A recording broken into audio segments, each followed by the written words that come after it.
انت اللي درت له الانترفيو انت تقدم لا حتى طارق الضيف يعرفوا تاعنا. مليح. انا بالك جون غي والام سيتي ان جوار ان ديفونسور ان دي بلو امبورطون ديفونسور اللي جلبتها فرنسا خاصه في سنوات التسعينات، وخاصه مع فريق لونس اللي كان لونس تاع زمان ماشي لونس تاع دوكا. اللي كان بطل فرنسا. كان بطل فرنسا على عدد من المرات، وكان حتى لعب في فريق سان تيتيان ولعب في فريق المنتخب الفرنسي. اليوم راهو مدرب. اليوم راهو مدرب. بالك لا كارير تاعو تاع جوار داروا لي بوزي لا كيسيون ما تشبهش لا كارير تاعو تاع اونترينور.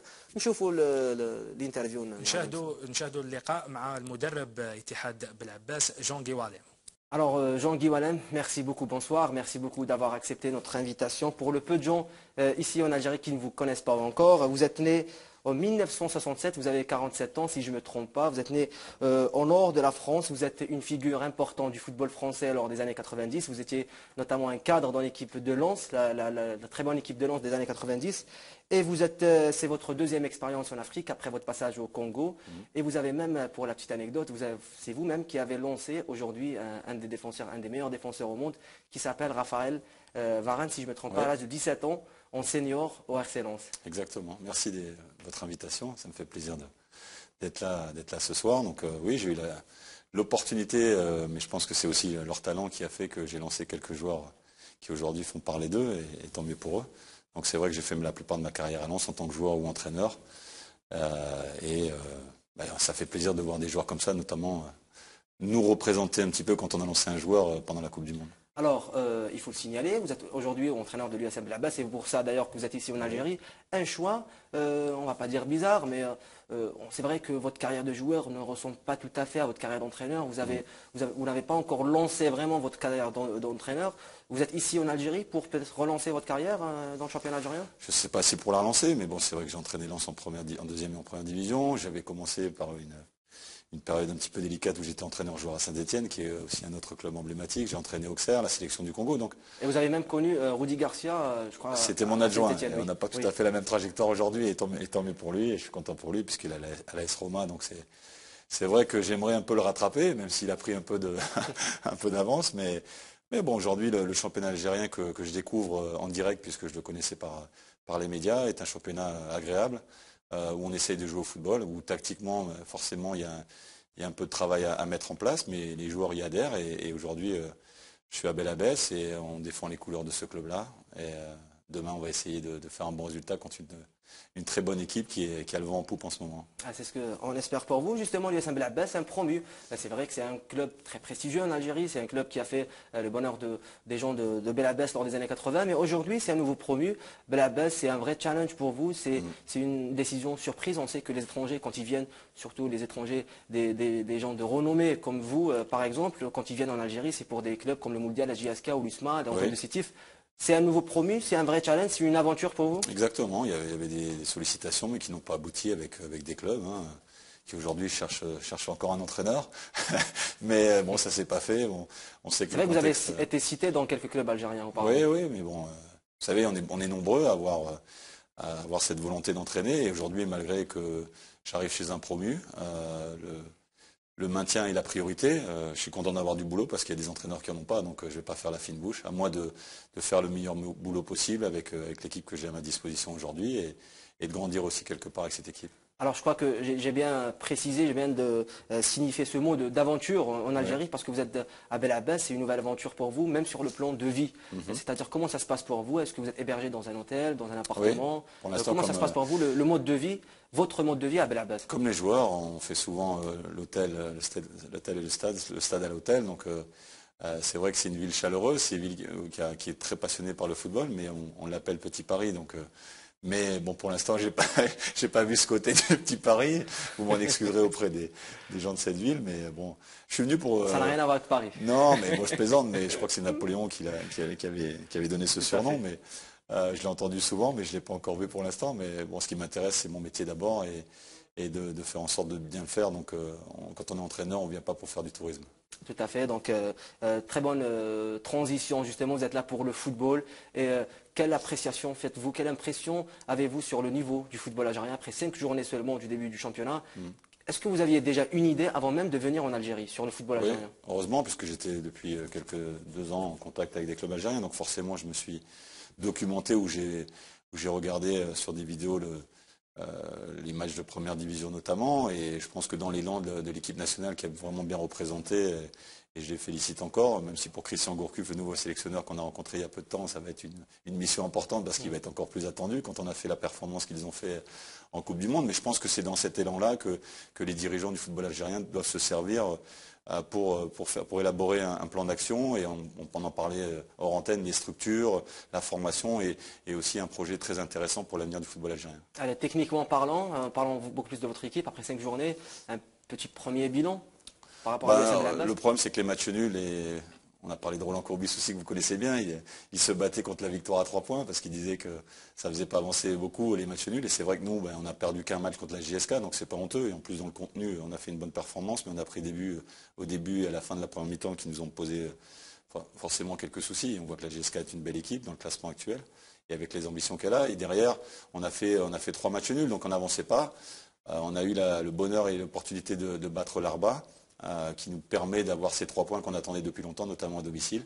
Et je vous l'ai dit, demain, on vient s'afficher face à une très belle équipe qui vient de gérer deux très belles performances. Alors, vous êtes venu à l'USM Blabès, vous ne connaissiez pas la plupart des joueurs, certainement, ce qui était Je ne les ai pas choisis déjà, mais bon, le recrutement était fait, mais bon. Justement, quelle idée avez-vous sur votre groupe?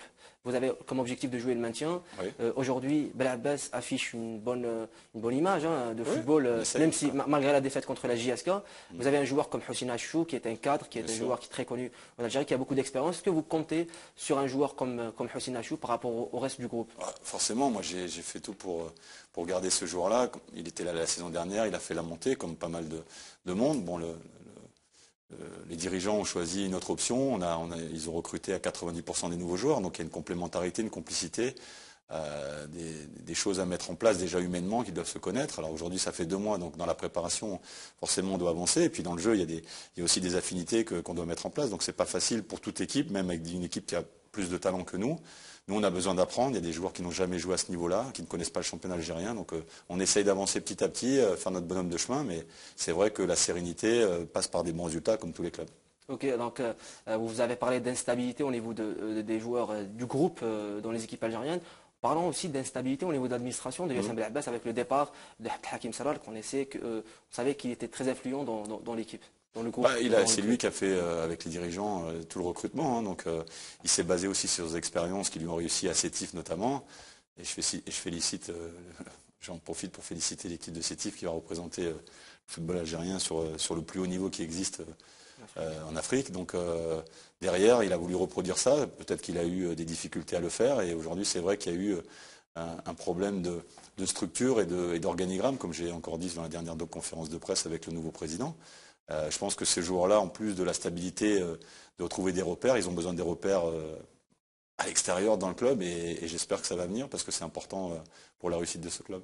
Avec ou sans le départ de Salar, comment ça se passe votre relation avec la direction de l'USM Blabès? C'est tout nouveau puisque même si M. Ambroun faisait partie des dirigeants, moi j'ai toujours respecté ma hiérarchie comme j'ai dit, donc ça sera de la même manière, je serai au service du club, quels que soient les gens qui sont en place.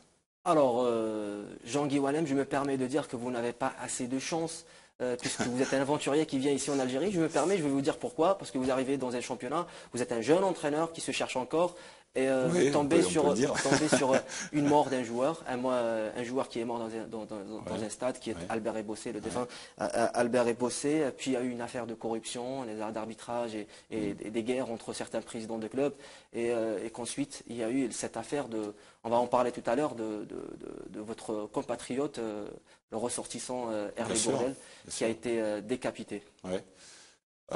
Oui, pour le décès d'Ebossé, on sait que malheureusement, je pense que c'était pour M. Brosse que c'était plus compliqué encore à gérer, ou la JSK, et c'est pas facile. Aujourd'hui, on a vu qu'il y avait le départ de l'entraîneur, même pour des raisons différentes, peut-être il l'a dit, mais je pense que cette raison-là était très importante dans le mental de tout le club.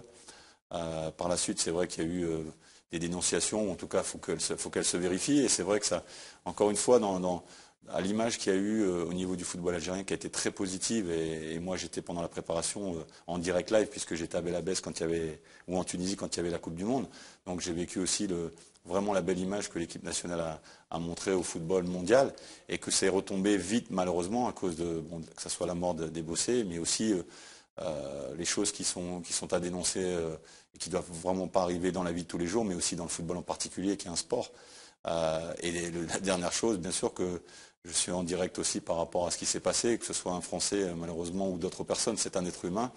Et qu'aujourd'hui on se sert malheureusement de l'extrémisme et du fanatisme pour défendre une religion qui n'est certainement pas celle-là, qui est une religion de tolérance, qui est une religion où les gens sont très indulgents. Et je ne pense pas que Dieu ait dit un jour parce qu'on tue quelqu'un, ça ira mieux. Donc par rapport à ça, je crois qu'aussi il faut faire attention. La médiatisation en fait partie. Moi j'ai eu des appels de ma famille, des amis qui m'ont dit qu'est-ce qui se passe, même si je ne suis pas tout à fait situé au même endroit, mais c'est normal qu'ils réagissent comme ça parce que ça a été très médiatisé en France et heureusement. Donc, mais je pense qu'il ne faut pas céder à cette tentation de trouver des réponses dans l'extrémisme. Ok, coach. Alors, vous avez anticipé, vous avez parlé de Brosse. Brosse qui est parti. La raison qu'il a citée, lui, c'est son différend avec le président de la JSK qui s'immisçait dans les affaires techniques de son club. Est-ce que vous rencontrez ce genre de problème en Algérie? Non, enfin, pour l'instant, non, parce que, et j'espère ne pas le rencontrer, même si on a des comptes à rendre à ses dirigeants et aux gens qui nous emploient, et on est des salariés avant tout, mais bon, je pense que si on met un entraîneur en place, c'est pour qu'il fasse son métier. Après, il sera jugé, et on le sait très bien, c'est un métier qui est particulier. On sait que quand on n'a pas de résultat, même, je dirais, entre guillemets, en Algérie, quand on en a, on peut être en délicatesse. La preuve. Justement, en parlant de la valse d'entraîneur, est-ce que ça ne vous inquiète pas? Parce que c'est un cas vraiment récurrent dans le championnat algérien. Oui, je sais, mais je pense que ça aussi, c'est une sérénité et une chose qu'il faudra peut-être revoir à tous les niveaux, au niveau des dirigeants, parce que on sait quand on prend un entraîneur, il est jugé sur ses résultats, mais je pense qu'il faut aussi réagir sur le contenu. Par exemple, nous, on a perdu contre la JSK 2-0, mais sur le contenu, on a pris des buts à des moments importants. Je pense que la JSK ne nous a pas montré grand-chose. Je ne remets pas en cause leur victoire, mais je pense qu'il y a le résultat pur, mais il y a aussi le contenu. Et comme j'ai encore dit à quelqu'un il y a peu de temps, il ne faut pas que nous, on soit des supporters ou des journalistes. On doit analyser la situation en professionnel et d'essayer de retirer le fond et la forme. Donc sur le fond, de temps en temps, il y a des choses, mais sur la forme, il faut y faire attention. Alors, avant le début de saison, vous étiez le 7e entraîneur étranger. On n'a pas trop parlé de ça dans le championnat algérien, mais il y a quand même quelques entraîneurs locaux qui disent qu'ils voient mal certains entraîneurs étrangers débarquer dans le championnat algérien. Et finalement, il y a des entraîneurs comme Roland Corbis ou comme Hubert Vilut ou bien Guéguer qui réalisent de très très bonnes performances. Mais on a beaucoup aussi qui ne tiennent pas long, qui tiennent pas beaucoup de temps en Algérie. Je ne sais pas, je pense que nous, comme les joueurs, hein, quand on vient de l'étranger, on doit s'intégrer et on doit apporter une plus-value, puisque si les dirigeants viennent nous chercher, c'est qu'ils estiment, et je respecte beaucoup les éducateurs algériens ou les entraîneurs algériens qui doivent aussi faire un travail plus qu'intéressant et ils ont besoin d'être aidés par rapport à ça. Mais si on vient chercher un étranger, ça veut dire qu'il doit amener un faire-valoir et beaucoup plus de possibilités. Maintenant, c'est juste le résultat qui fait la différence, mais je crois qu'aujourd'hui, dans tous les pays, ça se mondialise, que ce soit dans le travailleur lambda ou dans le football, et que tous les entraîneurs sont amenés à changer de pays, ou pourquoi pas des entraîneurs algériens aller en France. C'est déjà arrivé avec Sanjak, même si il était surtout, bon, Noisy-le-Sec, intégré beaucoup plus en France, mais je pense qu'il peut y avoir des échanges à tous les niveaux et qu'aujourd'hui, le métier d'entraîneur est ouvert mondialement. Alors, coach, vous me tendez une perche par rapport à votre situation à l'USM Belabès. Quand vous êtes venu à l'USM Belabès, on attend quoi de vous, finalement, de la part des supporters ou bien de la direction qui vous a assigné quelques objectifs? On attend quoi de votre venue à Belabès? Quand je suis venu avec M. Serra notamment, qui a fait l'appel à moi, c'était pour essayer d'amener, comme je vous l'ai dit, une plus-value, une expérience, une méthode qui allait, j'espère, faire ses preuves. Après, pour les supporters, ils fonctionnent en fonction des résultats, mais au niveau des dirigeants, en tout cas, on savait qu'il fallait mettre en place une nouvelle méthode qui permettrait d'avoir une certaine sérénité dans le travail de tous les jours et d'acquérir le maintien le plus vite possible. C'est ce qu'on s'attache à faire et j'espère qu'on va y arriver. Alors une dernière question, comme ça on sait que vous êtes très fatigué de votre voyage de Belabès jusqu'à Alger. C'est pas fatigué, Alger. c'est que je cours. Tout à fait, en plus vous avez beaucoup de choses avec votre club. Alors coach, il y a deux entraîneurs que vous connaissez très bien, Christian Gourcuff pour avoir fait de très bonnes choses dans son équipe à Lorient en France et aussi Vahid Aliouzic qui est quelqu'un de très connu aussi en Europe et plus exactement en France. Si on doit faire la différence entre les deux coachs, en tant que spécialiste. Je pense que les joueurs sont mieux placés que moi pour en parler, mais si j'ai quand même côtoyé ou si j'ai déjà affronté en tant qu'entraîneur et même joueur, puisque Aliouzic a été sur un de mes premiers matchs une confrontation directe entre Lens et PSG quand il était à l'avancement du PSG. J'ai commencé à 18 ans et mon premier match c'était contre lui, donc c'est un petit peu particulier. Je pense qu'il y a deux méthodes différentes et je pense que Gourcuff est en train de la mettre en place tout doucement et que ça doit changer forcément les joueurs, même si aujourd'hui on peut reconnaître que Vaïd Halilhodžić a fait du très bon travail, puisque le plus important c'est toujours le résultat. Après, la méthode est totalement différente, mais si Gourcuff avec sa méthode n'a pas le résultat, on pourra dire qu'il a éventuellement échoué. Donc on peut très bien avec la même équipe ou les mêmes joueurs, puisqu'il y a eu quelques changements, mais bon, le noyau dur est resté, faire des mêmes résultats, c'est ce que je souhaite au nouveau sélectionneur.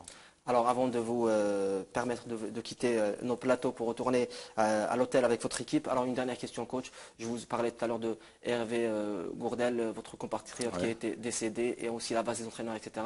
Est-ce qu'aujourd'hui vous êtes inquiété? Est-ce que avez-vous peur pour vous, en sachant que votre famille, vous nous avez dit, vous a contacté par rapport à tout ça? Non, honnêtement, moi j'ai pas ressenti ça. Et bon, en tant qu'entraîneur, on sait qu'on peut non pas avoir peur, mais on doit faire son travail. Et on sait qu'à tout moment, et ça n'a rien à voir avec la mort d'un être humain, donc à tout moment on peut être remercié ou on espère le plus tard possible, mais on le fait en tout honneur, notre métier. Mais on sait qu'on est... de sécurité? Non, honnêtement, j'ai vraiment pas eu de problème à ce niveau-là. Et si je dois donner un message, parce que votre question passe peut-être par là, c'est que pour l'instant, honnêtement, j'ai eu aucun souci à ce niveau-là et je ne me suis pas senti en danger quel que soit, et j'espère que ça va durer. Et je vous dis, par rapport à ça, il ne faut pas tomber dans les clichés et vraiment dans l'extrémisme, il faut le combattre à tout prix. En tout cas, on vous souhaite longue vie pour vous et pendant votre parcours aussi à l'USM Belabès et beaucoup de succès, pourquoi pas avec votre club. Merci beaucoup d'avoir répondu à notre question, c'est très gentil de votre part. Merci beaucoup. Plaisir. إذا كان هذا جون غيواليام اللي كان المفروض يكون حاضر معنا اليوم أمين، لكن لارتباطات مهنية نذكر بلي غدوة عنده مقابلة مهمة أمام اتحاد الحراج، تعذر عليه باش يكون حاضر معنا، لكن خاصك بحوار حصري تقريبا لأنه أول مرة جون غيواليام يظهر في التلفزيون تاع الجزائر. نو كان حنا اونوري ما يكون معنا في البلاطو هنايا على بالي اليوم راه تقاسمنا شويه خلطناها شويه سيتي بريفي يكون معنا في البلاطو، ولكن لسوء الحظ لينا حنا كان عنده يعني تدريب ودي ريونيون مع ليكيب ديالو. راك تشوف ليميسيون انا ان بو طار يعني لا نوي كدا عنده ان ماتش كونسونطراسيون من طافي نورمال، ولكن يعني جنب العباس لو تراجي عيان كانوا هنا في اوتيل ايلتون. لو فات لي يعني قدر يجي ديجا درنا هاد الانترفيو كاع سي ديجا با مال. جون غيواليام ما جاش بصح جات اون بيرسون واحده اخرى في بلاصتو راح نتكلموا عليها بعد الفاصل تاع مواعيد الخضر.